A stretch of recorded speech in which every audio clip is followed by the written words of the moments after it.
बिस्मिल्लाहिर्रहमानिर्रहीम। नाज़रीन अस्सलाम वालेकुम। मैं हूं सैयद मोहसिन और आप देख रहे हैं मेरा यूट्यूब चैनल। नाज़रीन, मैं उम्मीद करता हूं कि आप खैरियत से होंगे और मेरी दुआ है कि अल्लाह पाक आपको और आपके अहल खाना को अपनी हिफ्ज़ व अमान में रखे।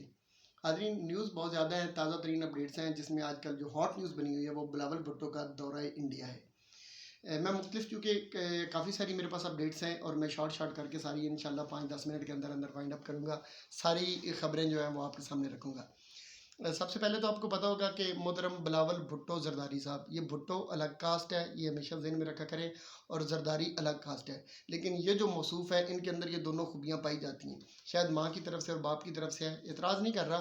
वैसे आपको बता रहा हूँ कि आम तौर पे होता ही है कि एक बंदा या तो वो फिर मुग़ल होता है, तो या फिर वो आप कह लें कि बलोच होता है, या कोई आप कास्ट कह लें, कोई भी कास्ट होती है। जैसे हमारे सरगोदा में ज़्यादा जो है वो लक फैमिली होती है, या फिर चीमा होता है, या फिर जिस तरह चट्ठे या आप कह लें कि मिन्हास होते हैं।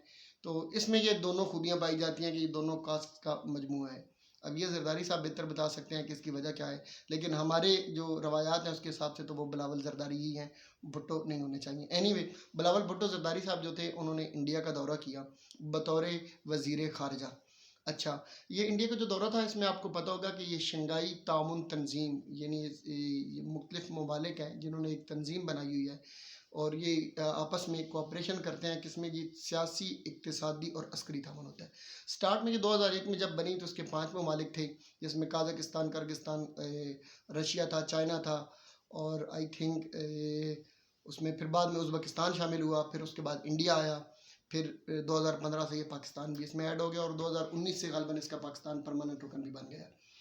तो इस तंजीम ने क्या करना है, ताउन अस्करी, इक़्तिसादी और सियासी ताउन इन्होंने एक दूसरे के साथ करना होता है। मतलब इंडिया और पाकिस्तान जो हैं, इस तंजीम के असूल के तहत एक दूसरे के साथ अस्करी ताउन भी करेंगे। अब आप समझ सकते हैं कि इस तंजीम का क्या मकसद है। खैर, ये एक और हिस्ट्री है। बिलावल भुट्टो ज़रदारी साहब इस दौरे पे गए तो दो तरह की तनकीद हुई इन पर। बाज़ लोगों ने कहा कि इन्हें नहीं जाना चाहिए था, बाज़ लोगों ने कहा कि नहीं, इन्हें जाना चाहिए था।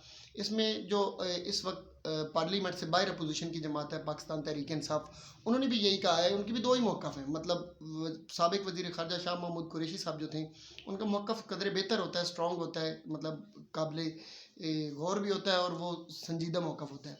तो उन्होंने ये कहा है कि बिलावल भुट्टो ज़रदारी साहब को दौरे पे जाना चाहिए था, यानी इंडिया का दौरा करके उन्होंने अच्छा किया। ये जब वो दौरे पे जा रहे थे तो उस टाइम उन्होंने ये कमेंट्स किए कि जाना चाहिए और अच्छा फ़ैसला है, जाना चाहिए था, बातचीत से मसाइल हल होते हैं। जबकि पीटीआई के एक साबिक़ वज़ीर इंफॉर्मेशन, वज़ीर साइंस एंड टेक्नोलॉजी, और काफ़ी और भी उनके पास चीज़ें रही हैं, मोहतरम फवाद चौधरी साहब, उनका ये कहना था कि नहीं, बिलावल भुट्टो को दौरे पे नहीं जाना चाहिए था। तो ये दो मुख्तलिफ मौक़िफ़ एक ही पार्टी के भी थे। इसी तरह कौम के भी ये दो ही मौक़िफ़ थे, कुछ कहते थे जाना चाहिए था, कुछ कहते थे नहीं जाना चाहिए था। खैर, मैं इस बहस को छोड़ कर अपने सिंपल से मैं अपना व्यू उसमें दे देता हूँ कि मेरे ख़्याल में जाना चाहिए था। चाहे आपका जितना भी कोई बदतरीन दुश्मन भी है, या जो भी मामलात हैं, तो किसी भी वज़ीर ख़ारिजा का अगर इस तरह के कोई मामला है तो उसमें शिरकत करना, ये अगर नहीं करता है तो ये बड़ी इमैच्योरिटी होती है। जाना चाहिए, ज़रूर शिरकत करनी चाहिए, मामलात में आपको हिस्सा लेना चाहिए, आपने पार्टिसिपेट करना चाहिए। अगर आपने एक तंजीम के रुकन है तो उसके जो भी रूल्स एंड रेगुलेशन, SOPs हैं, वो पूरे करने चाहिए। लेकिन सवाल यह है कि लोग तनकीद कर रहे हैं कि वहाँ जो बिलावल भुट्टो ज़रदारी साहब गए हैं, वहाँ इंडिया वालों ने बिलावल की बहुत ज़्यादा दुर्गत बना दी है, उनके साथ बहुत ज़िल्लत आमेज़ रवैया रखा है और उन्हें ज़लील करके वापस भेजा है। तो भाई, इस पे पहली बात तो ये है कि इंडिया, आप कहाँ जा रहे हैं? आप इंडिया में जा रहे हो ना, आपका वज़ीर ख़ारिजा जो है वो इंडिया में जा रहे हैं। इंडिया आपका दोस्त मुल्क है, इंडिया आपका कोई याराना है इंडिया के साथ। तो ये तो आप ऑलरेडी तवक्को रखा करें कि जब आप इंडिया के दौरे पे जा रहे हैं तो आप ये तवक्को ना रखा करें कि वहाँ आपको फूलों के हार पहनाए जाएंगे, वहाँ आपके लिए रेड कारपेट बिछाई जाएगी, वहाँ आपका इस्तकबाल किया जाएगा, जश्न मनाया जाएगा, वहाँ पे आपको आपकी दुर्गति मनाई जाएगी। भाई, आपको जलील ही किया जाएगा, कोई मौका हाथ से नहीं जाने देंगे। फिर दूसरी बात यह है कि आप एक ट्रेनी वज़ीर ख़ारिजा भेज रहे हैं, इंडिया वालों को नहीं पता कि बिलावल भुट्टो की कैपेसिटी क्या है, बिलावल भुट्टो वो कितने जोगा है, इंडिया वालों को नहीं पता। उनके वज़ीर ख़ारिजा, उनकी जो इंतज़ामिया, उन्हें नहीं पता।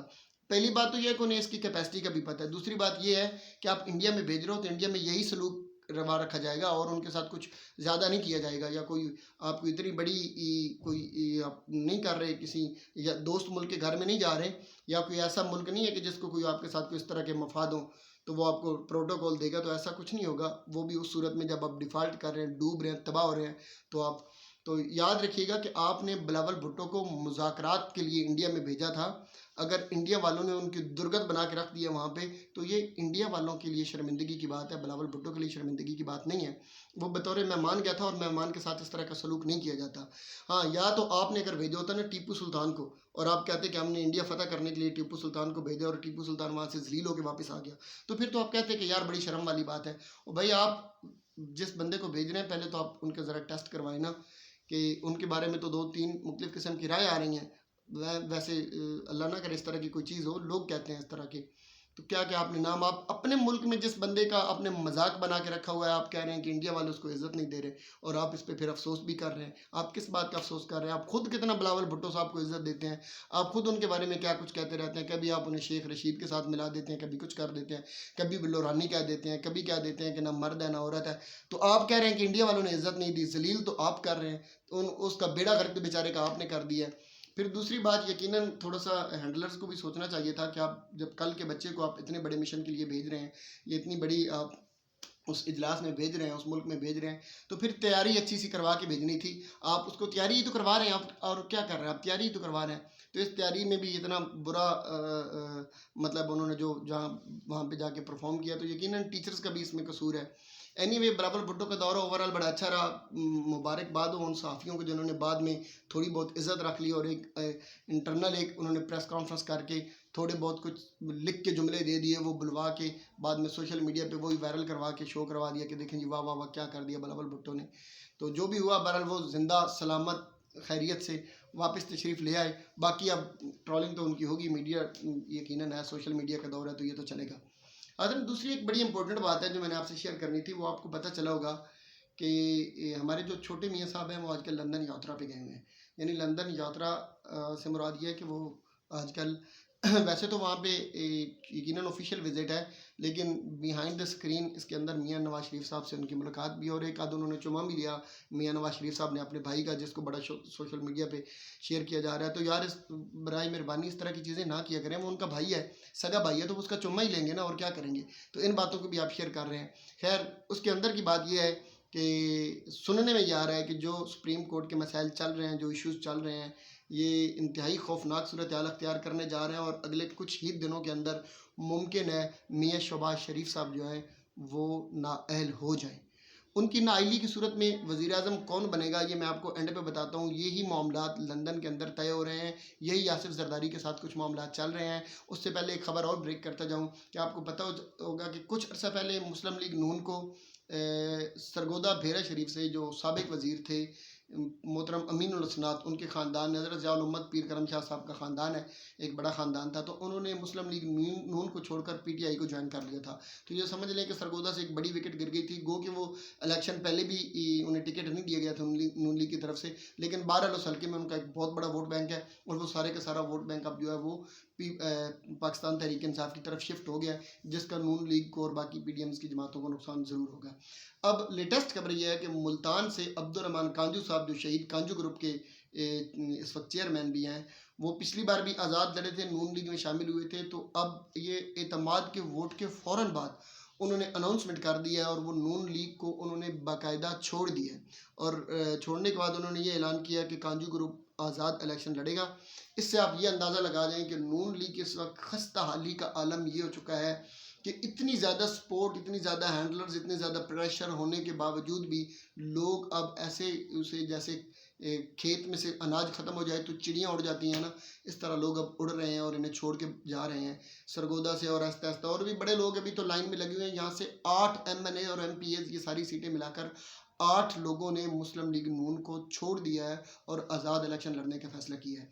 ये इस पर मिन्नतें तरले बड़ी की हैं, दुआई बड़ी दी गई है। सलमान शहबाज साहब जो मियाँ शहबाज शरीफ साहब के बेटे हैं, उन्होंने कॉल भी की, उनके वो ज़ाती दोस्त भी हैं, लेकिन उस कॉल का भी कोई फ़ायदा नहीं हुआ। और सुनने में आ रहा है कि उन्होंने वो जिसे पंजाबी में कहते हैं ना कि ठोक के जवाब दिया, तो उन्होंने बड़ा स्ट्रेट फॉरवर्ड उन्हें कह दिया कि मुस्लिम लीग नून में रहकर मेरा कोई कैरियर नहीं है, मैं अपने सियासी कैरियर को दांव पर नहीं लगा सकता। अब एक तरफ ये सूरत हाल है, दूसरी तरफ मैंने कहा कि नाइली की तलवार लटक रही है और नाइल होने जा रहे हैं मियाँ शहबाज शरीफ साहब अगले चंद दिनों के अंदर अंदर। जैसे ही नाइल होंगे तो उसके बाद अगला वज़ीर आज़म कौन होगा, ये चल रहा है लंदन के अंदर इस वक्त बैठ कर। मियाँ साहब जो हैं वो इस बात पर बज़िद हैं, बड़े मियाँ साहब के अगला वज़ीर आज़म जो होगा वो मरियम नवाज़ को बनाया जाए। वो चाहे चंद दिनों की मेहमान ही हो, लेकिन उन्हें बनाया जाए, क्योंकि हमने एक और ट्रेनिंग भी तो करवानी है आइंदा के लिए, और हमने शो करवाना है कि ये वज़ारत उज़्मा के लिए डिज़र्व करती हैं। जबकि ऐन इसी मौका पर मिस्टर 10% या वो जैसे आप कहते हैं कि मुफाहमत के बादशाह उन्होंने सुना है कि मुख्तलिफ हलकों में ये बात की है कि वजारत उज़्मा जो है वो बिलावल भुट्टो का हक है, क्योंकि पीडीएम पहले ऑलरेडी वजारत ले चुकी है वजारत उज़्मा। तो अब चूंकि मियाँ साहब तो नाइल हो जाएंगे, तो इस नाइली के फ़ौरन बाद अगला वज़ीर आज़म जो पीडीएम का बनाया जाएगा वो बिलावल भुट्टो ज़रदारी साहब को बनाया जाए। इस बात पर काफ़ी सारी नून लीग और पीपल्स पार्टी के अंदर इख्तलाफात भी बन रहे हैं, मामला भी बड़े ख़राब हो रहे हैं। हैंडलर्स अभी तक ये बात मानने के लिए तैयार नहीं है, और इसी वजह से आसिफ ज़रदारी साहब जो हैं वो भी अब स्टेप बैक कर चुके हैं। वो अब इस वक्त ये कहने मतलब वो इस चीज़ पर फोकस कर रहे हैं कि अगर बिलावल भुट्टो ज़रदारी साहब को वज़ीर आज़म नहीं बनाया जाता तो फिर पीपल्स पार्टी जो है वो इस इत्तेहाद से अलग हो जाएगी, और जैसे ही पीपल्स पार्टी इस इत्तेहाद से अलग होती है वो धर्म से जाके नीचे गिरते हैं और पूरी की पूरी असम्बली जो है वो फारिग हो जाएगी। तो अगर ये सूरत हाल बनती है तो पीपल्स पार्टी अपने आप को पीडीएम से अलग कर लेगी, और ज़रदारी साहब को अगर हैंडल नहीं किया जाता या हैंडल नहीं किया जा सकता, या उन्हें बिलावल भुट्टो ज़रदारी साहब को अगर वज़ारत उज़्मा के लिए नहीं पेश किया गया, तो फिर दूसरी सूरत ये होगी और आगे जनरल इलेक्शन आएगा।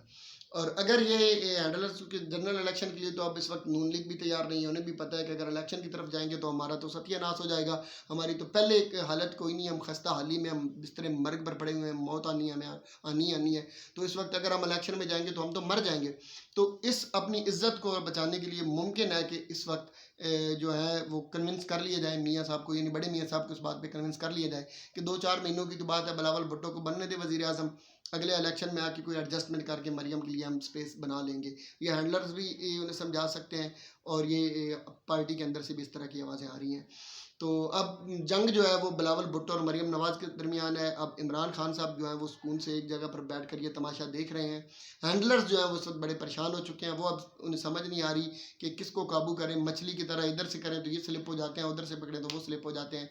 नून लीग का बहरहाल अपनी मैडम को इस वक्त वज़ीर आज़म बनाने का उनके ऊपर भूत सवार है। ख़ासकर वो मियाँ साहब के ऊपर तो बहुत ज़्यादा सवार है, और मियाँ साहब से भी बढ़कर जो मैडम मोहतरमा मरियम नवाज़ शरीफ साहबा है उनके ऊपर तो ये समझ लें कि उन्होंने तो बुरखा पहन लिया है इस खुमार का कि मैंने वज़ीर आज़म बनना ही बनना है, और चाचे को मैंने नायल करवाना ही करवाना है।